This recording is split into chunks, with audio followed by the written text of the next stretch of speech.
My fiancée told me she needed more from life. I agreed instead of fighting it. That single moment ended years of tension and started a quiet transition neither of us fully understood at the time. I need more from life than this.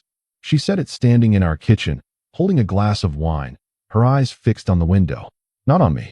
I stood there with a dish towel in my hand, frozen. The words landed like a diagnosis I'd been expecting, but hoping would never come. Hey viewers, before we move on to the video, please make sure to subscribe to the channel and hit the like button if you want to see more stories like this. I was 29. She was 27. We'd been together for 5 years, engaged for 8 months. Okay, I said. That was it. Just okay. She turned to look at me then, confused. Okay, that's all you're going to say. I set the towel on the counter.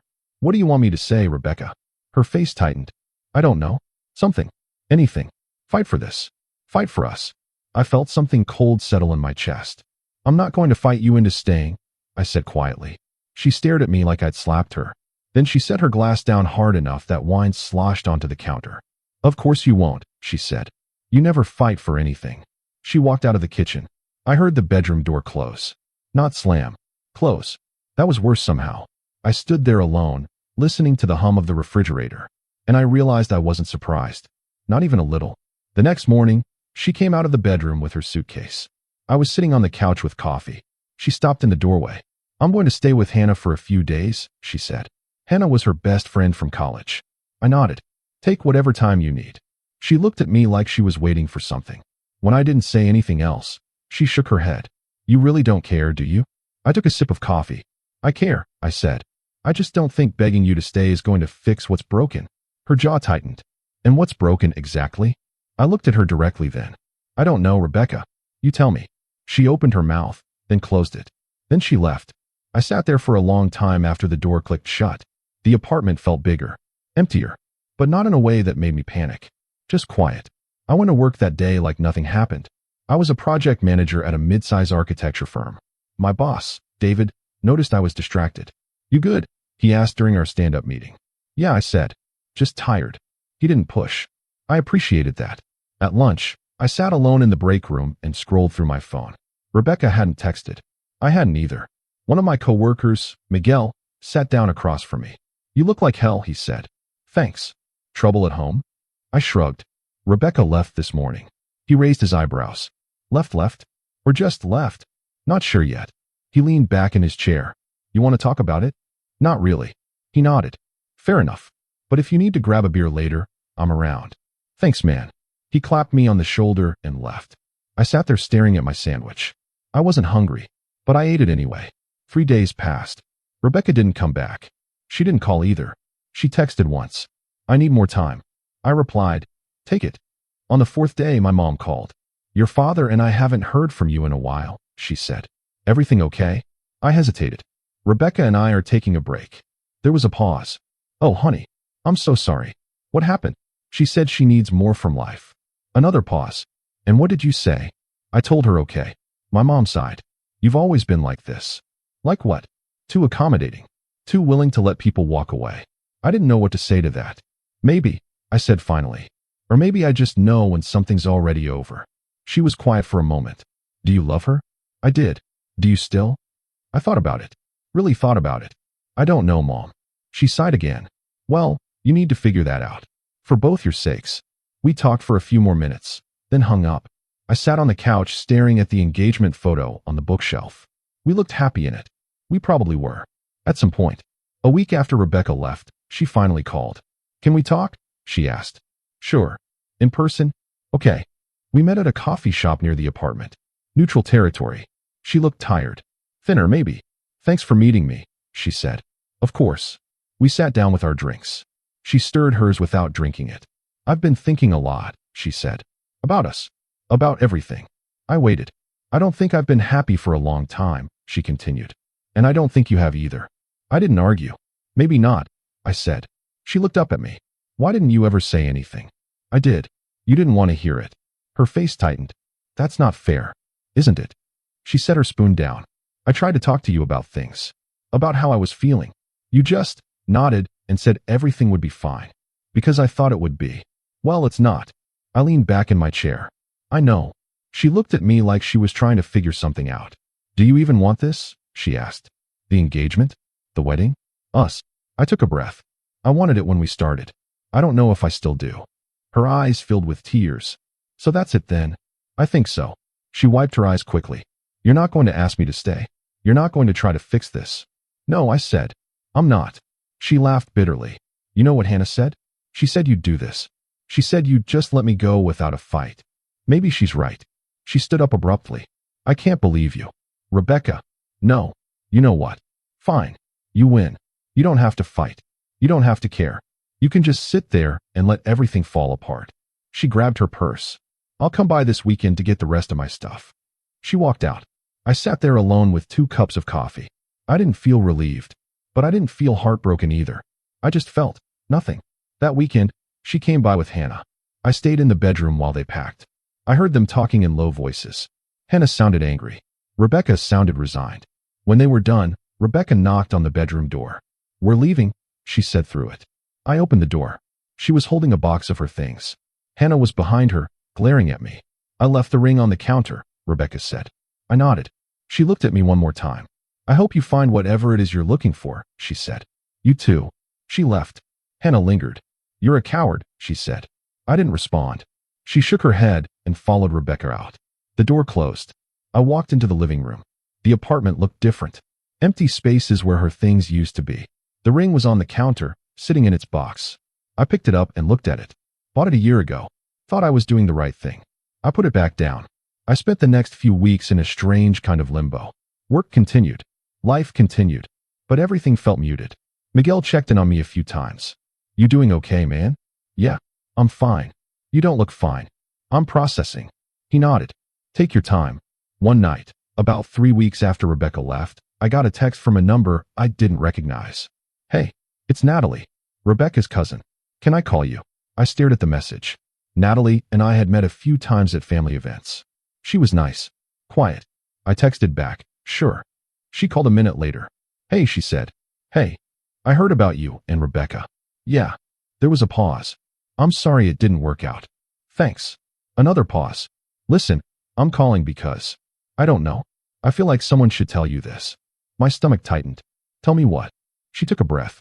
Rebecca's been seeing someone. I closed my eyes. For how long? I don't know exactly. A few months, maybe? She didn't tell me directly, but I saw her with him at a restaurant last week. And when I asked her about it later, she got defensive. I felt something crack open inside me. Not heartbreak. Anger. Thanks for telling me, I said. I'm sorry. I just thought you should know. She's been telling people that you didn't care, that you let her go without a fight. But if she was already. It's fine, I said, cutting her off. Really? I appreciate you telling me. We said goodbye and hung up. I sat there staring at the wall. So that's what needing more from life meant. She'd already found it. And she'd waited for me to be the bad guy. To be the one who didn't fight. So she could walk away clean. I felt a strange kind of clarity settle over me. I wasn't the villain in this story. But I wasn't the hero either. I was just the guy who saw the ending coming and didn't pretend otherwise. The next day, I called my brother. He lived 2 states away, but we'd always been close. Hey, he said when he picked up. What's up? Rebecca and I are done. Shit. I'm sorry, man. What happened? I told him everything. The kitchen conversation. The coffee shop. Natalie's call. He was quiet for a moment. You know what I think? He said finally. What? I think you dodged a bullet. I laughed, but it came out hollow. Maybe. No, seriously. If she was already seeing someone else and just waiting for you to be the one to call it off, that's some manipulative shit. Yeah. You deserve better than that. Thanks. We talked for a while longer, then hung up. I felt a little lighter after that. Not happy, but less weighed down. A month later, I saw Rebecca's engagement announcement on social media. To someone named Trevor. The guy from the restaurant, I assumed. They looked happy in the photo. Smiling. His arm around her. I stared at it for a long time. Then I deleted her from my contacts. Unfollowed her on everything. Blocked Hannah too, for good measure. I didn't need those reminders. Miguel invited me out for drinks that weekend. You need to get out of your head, he said. So I went. We ended up at a bar downtown, playing pool and drinking beer. It felt normal. Good, even. You seem better, Miguel said at one point. I am, I said. And I realized I meant it. I wasn't heartbroken. I wasn't mourning what I'd lost. I was relieved. Relieved that I didn't have to keep pretending. Relieved that I didn't have to keep waiting for the other shoe to drop. It already had, and I was still standing. 6 months after Rebecca left, I ran into her at a grocery store. She was with Trevor. I saw her first. She didn't notice me at first. Then she did. Her face went pale. Trevor looked confused. "Hey," I said. "Hey," she replied. Trevor extended his hand. "I'm Trevor." I shook it. "Nice to meet you." There was an awkward pause. "How have you been?" Rebecca asked. "Good. You?" "Good. Yeah, really good." Another pause. "Well, I should get going," I said. "Yeah, sure. It was good to see you." "You too." I walked away. I didn't look back. When I got to my car, I sat there for a moment. I didn't feel angry. I didn't feel sad. I felt free, like I'd been carrying something heavy for years and finally set it down. I drove home and made dinner. I watched a movie. I went to bed, and I slept better than I had in months. A few weeks later, my mom called again. "I heard Rebecca got married," she said. "Yeah, I saw. How are you doing with that?" "I'm fine, Mom." "Really?" She was quiet for a moment. "You know, I've been thinking about what you said, about knowing when something's already over." "Yeah, I think you were right. Sometimes the kindest thing you can do is let go." "Thanks, Mom. I'm proud of you, you know." "For what?" "For not settling. For not fighting for something that wasn't worth fighting for." I smiled. "Thanks." We talked for a little while longer, then hung up. I sat on my couch, looking around the apartment. It was mine now, fully mine. And for the first time in a long time, I felt okay. Not happy exactly, but okay. And that was enough. I started going out more after that, seeing friends, trying new things. I joined a climbing gym, started reading again, picked up the guitar I'd abandoned years ago. Life didn't become perfect, but it became mine, and that mattered more than I'd realized. One night, about a year after Rebecca left, I was at a bar with Miguel and some other coworkers. A woman approached me at the bar. She was pretty, dark hair, bright eyes. "Is this seat taken?" she asked. "No, go ahead." She sat down and ordered a drink. We started talking. Her name was Claire. She was a graphic designer. Funny, sharp, easy to talk to. We talked for hours. At the end of the night, she gave me her number. "Call me," she said. "I will." And I did. We went on a date the following week. Then another. Then another. It wasn't serious at first. Just easy, comfortable. But over time, it became something more. Something real. Something I actually wanted. 6 months later, we were sitting on her couch watching a movie. She leaned her head on my shoulder. "You ever think about the future?" she asked. "Sometimes." "What do you see?" I thought about it. "I don't know. Something good, I think." She smiled. "Yeah, me too." We sat there in silence for a while, and I realized something. I wasn't afraid anymore. I wasn't waiting for things to fall apart. I was just here, present, content, and that was enough. 2 years after Rebecca left, I got a message from her on LinkedIn. "Hey, I hope you're doing well. I wanted to reach out and apologize for how things ended. I wasn't fair to you, and I'm sorry. I hope you found happiness." I read it twice. Then I deleted it. Not out of anger, not out of bitterness, just because I didn't need it. I'd already moved on, and I was happy, really, genuinely happy. Claire and I moved in together that spring. It felt right, natural, like something I'd been waiting for without knowing it. One night, we were cooking dinner together. She was chopping vegetables. I was stirring sauce. "I need to tell you something," she said. I looked at her. "Okay. I love you." I smiled. "I love you too." She grinned. "Good. Because I was worried you were going to say okay and leave it at that." I laughed. "No, not this time." She kissed me, and I kissed her back. And I realized that this moment, this life, this person, was what I'd been looking for all along. Not someone who needed me to fight for them, but someone who chose to stay. Someone who wanted the same things I did. Someone who saw me for who I was and didn't ask me to be anything else. That was enough. More than enough. It was everything. Looking back now, I don't regret how things ended with Rebecca. I don't regret saying okay when she said she needed more.